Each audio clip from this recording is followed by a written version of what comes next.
wabarakatuh. Bagaimana nih kabar hari ini? Sehat? Alhamdulillah. Teman-teman sekalian, tahu tidak?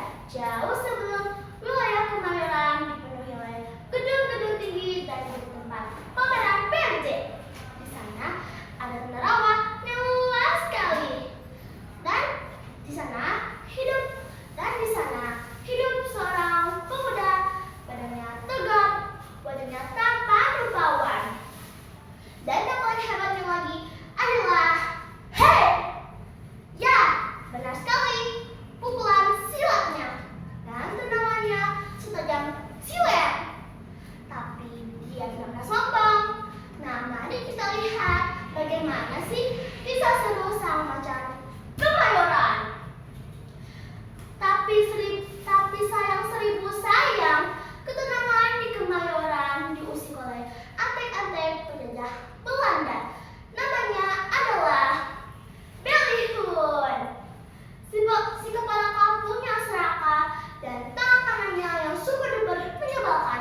Namanya adalah Mandar Bacan. Mandar Bacan ini hobinya keliling kampung, memakai batu akik segede gaban di jarinya. Setiap hari kerjaannya cuma satu, memerasakan kecil. Hei, bayar pajak. Kalau tidak bayar, lu punya ayam gue sita. Hingga suatu hari, Mandar Bacan yang hidung malu ini berani-beraninya menggoda kekasihnya Murtado yang sedang berjalan di pasar. Neng gelis, mau abang temenin gak? Abang beli dapet tebel nih. Mendengar kekasihnya diganggu, Murtado datang bagaikan angin topan. Hei Mandar Bacan, berdiri lu. Jaga lu punya tangan dan mulut. Tetapi Mandar Bacan tertawa meremehkan. Ciahaha, rasa ini pukulan kodok buduk gue.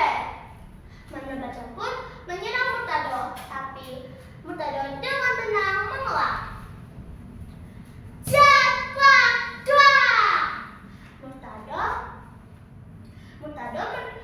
Murtado melepaskan satu tendangan lurus tepat mengenai perut Mandor hingga Mandar Bacan terpelanting masuk ke dalam got. Aduh, kasihan, setelah kalah, badannya penuh lumpur, baunya kita ambun. Mandar Bacan pulang sambil menangis dan melaporkan ke bosnya, yaitu Bellihun. Bellihun yang mendengarnya sangat marah besar hingga dia menyewa sebuah perampokan yang kejam dan pimpinan si Warsa untuk mengacaukan Kemayoran dan menghabisi Murtado. Rombongan Warsa ini terkenal sangat pelit dan aneh hingga suatu hari Warsa merampok sebuah rumah, tapi bukannya mengambil emas, mereka salah mengambil karung yang berisi kucing garong. Pas dibuka karungnya di markas, muka para perampok dicakar semua hingga babak belur. Tapi Warsa dan pasukannya tidak tinggal diam. Mereka mulai menjarah rumah warga kecil. Melihat anak kecil menangis dan ketakutan, darah muda Murtado mendidih. Ini tidak bisa dibiarkan, ucapnya. Murtado menentang Warsa bertarung 1 lawan 1 di lapangan terbuka. Warsa membawa golok yang panjang dan mengkilat. Pertarungan pun dimulai. Warsa menebaskan goloknya kepada Murtado. Hush, hush. Tetapi Murtado sangat lincah bagaikan macan sejati. Begitu tercelah, wah! Murtado menepis tangan Warsa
Semoga memberi manfaat untuk semua umat. Yeay! Terima kasih atas